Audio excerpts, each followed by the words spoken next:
this is Frode and welcome back to ActualizeNotes TV. Today you'll learn how you can improve your self-mastery so you can create a more meaningful, fulfilling and worthwhile life. And these profound insights come from the book The Bhagavad Gita by Eknath Easwaran. The Bhagavad Gita. Subtitle, introduced and translated by Eknath Easwaran. This book is really a classic of Indian spirituality, and it's the best known work of all the Hindu scriptures. When I was reading this book, I got into this really serene state of mind, where I really got convinced of the value of selfless service, something we'll talk more about in the third big idea. And the original author of the book is often claimed to be Vyasa, who is a central and revered figure in Hindu traditions. And the introductor and translator of this book is Eknath Easwaran, who with his profound knowledge of Sanskrit, his intuitive understanding of his Hindu legacy, and his mastery of English was really helpful for me to get squeeze the most wisdom I could out of this book as possible. So I'm glad I chose this translation.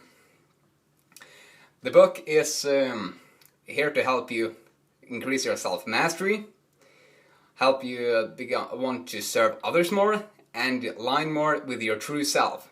So if you're into that, you'll love the book. Now let's get started with the first big idea, which is Dharma. And this is from the introduction. Eknath tells us that if you just understand these two words, Dharma and Karma, you'll understand the essence of Hinduism. And that's of course why I've added both of these words. And Dharma basically means that which supports. And more generally, it means the essence of a thing, that which makes it what it is. You can think of it as purpose or the meaning something has. And Eknath shares a great story to illustrate this as an example, the meaning behind Dharma. There was once a sage that was sitting by the riverside of the Ganges. Suddenly he noticed a scorpion that was thrashing around in the water. And the sage reached down to try to save the scorpion, but he got stung. So he put the scorpion back into the water. And there he sat, the sage sat, blissed in a calm state, before he saw the scorpion thrashing around in the water again. And once again he reached down to try to save the scorpion. But again he got stung, so he let it down into the water. And then a bystander asked the sage. He said something like, "Oh holy man, can't you see that this wretched creature will keep stinging you?" And of course, the sage replied, "But it's the dharma of a scorpion to sting, but it's the dharma of a human being to save." Which begs the question, who or what is it that you're here to save or support? What is it that's your purpose in life? What makes your life meaningful and worthwhile to you? Get clear on that as we go on to the next big idea, karma. Karma means, in its most basic sense, something that is done. You can translate it into action, and there are 4 points I want to cover here. The first one is that every single action is both a cause and an effect. It's a cause of something that will happen later, and an effect of something that has already happened. You can think of it as your action right now has a consequence, which has a consequence, which again has its own consequence in an infinite loop. And the second point I want to make is that karma doesn't work just in the physical sense, but also in the mental sense. Just like the way that one type of seed plants a certain kind of tree, one type of thoughts produce certain types of results. James Allen echoes the same wisdom in As a Man Thinketh, where he says, "Good thoughts and actions can never produce bad results. Bad thoughts and actions can never produce good results." Just think about it. If you're mean to someone by whacking them with a stick, of course they won't be your friend, and that's obvious. But if you think selfish and mean thoughts, only caring about yourself and not about the other person, it's very unlikely that you'll have many good friends. So we have Karma is both a cause and an effect, and it works in the physical and mental realm, your actions and your thoughts. And the third point is that even though we don't know just how we are responsible for what happens to us, we are. And the only way we can change what happens to us is to change ourselves. Stephen Covey echoes the same wisdom in his book, The 7 Habits of Highly Effective People, where he presents the ideas of inside-out and outside-in thinking. Inside-out thinking is when you look at problems outside of yourself and know that the root of them is within yourself. So you start by changing yourself. Outside-in thinking is when you blame your family, your co-workers, society for all your problems. So we have to take responsibility.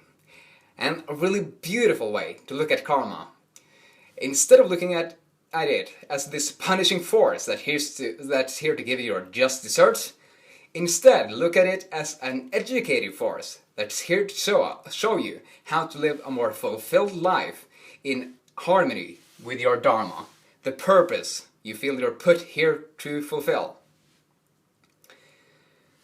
Our third big idea is selfless service, an idea I really love. Krishna. I didn't tell you about what the book is about very much. It's about the god Sri Krishna and the warrior Arjuna. The warrior Arjuna is fighting an epic battle of self-mastery, and the god Sri Krishna is kind of his advisor. So Sri Krishna tells Arjuna that he has to fulfill his duties. Action is better than inaction. And he basically says that he shouldn't shirk his work or avoid his work in any way.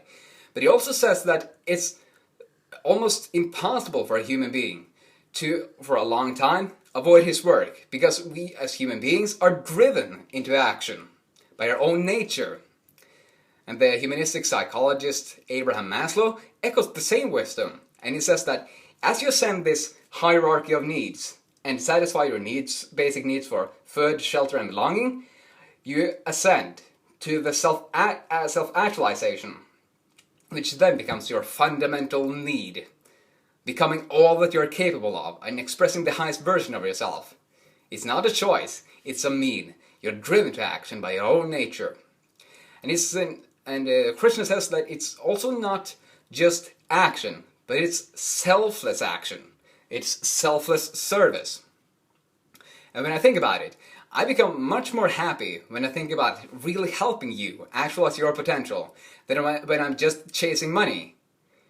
When I think about, I project myself 10, 20, 50 years into the future, I don't look back at my life and regret that I didn't chase more money.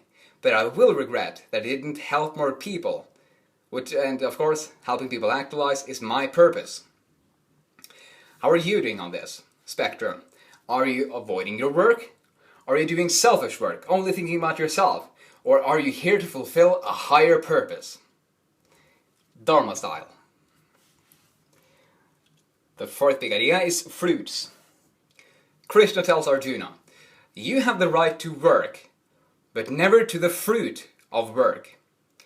And that means that we have the right to do our work, what we're put here to do, but we don't have the right to immediate success, rewards, praise, fame, and riches. No, we have to do what we need to do without caring about the outcome. Thomas Turner echoes this wisdom in The Practicing Mind, where he says that when you focus on the product of something, that finished book, that started business, that started your family, or that house that you bought, then you'll just start worrying and dissipate your energy. But when you focus on the process of what it is you're doing in right this moment, then the product takes care of itself with fluid ease. When I start thinking about the book I want to have read, the note I want to have written, or the video that I want to have recorded, then I start getting anxious. But when I start focusing on the process, the reading lines and finding ideas, writing sentences in my note, and practicing for these videos, then the product takes care of itself with fluid ease. The Practicing Mind style. So are you ready to let go of the fruits of your labor and instead enjoy the freedom and meaningfulness of pursuing selfless service, being in it for something bigger than yourself? And our fifth big idea, which I really found to be the core of the book, is one-pointedness. Krishna tells Arjuna that when he masters meditation, which this idea is all about, then his mind becomes like the unwavering flame of a lamp in a windless place. It becomes completely still. And when you meditate consistently for extended periods of time, for example a month or a year, and it's a lifelong goal to meditate each day, then you will develop your attention, which means putting your attention where you want, when you want, for however long you want, without succumbing to distractions, like text messages, logging onto social media, and etc. And another facet of meditation is that it helps you detach from the expectations and your attachment to material things. First, there was a thing I wanted to cover. Kel McGonigal has written a book on which is called The Willpower Instinct, which is basically packed with studies, experiments, and examples of how you can improve your willpower. And in the book, she shares a study that shows that people who meditate consistently have a higher willpower than people who don't meditate consistently. And willpower is basically self-mastery. And Brian Johnson, the founder of Optimize.me, says that meditation is simply the most powerful tool you have to develop yourself as a person. So that's why I'm asking you right now, are you meditating? If not, how do you dare watching these videos? Okay, I'm just kidding. But it is really important to meditate. It improves your attention, your detachment to material things. You're more able to step out of all of your impulses and addictive behaviors and look at it detached. And it's really a core of mastering yourself. Because when you meditate, you're more able to let go of the fruits of your labor and instead focus on what you're doing in right this moment. You'll be better at performing selfless service because you'll notice the selfish thoughts creeping in and then be able to let them go and know that you're here to do something greater than yourself. You'll be better at noticing how karma works, if it's working with or against you, such that you can live more in harmony with your Dharma, the purpose you are here to perform. So that was a quick look at the Bhagavad Gita. I highly recommend it. Now, what is the one idea that resonated the most with you? Think about it, reflect on it in the comment section, share it with a friend. But most importantly, think about it how you can apply it more to your life, starting today. Well, thanks for watching. I hope you enjoyed. Look forward to sharing more wisdom with you soon. Have another great day. See ya.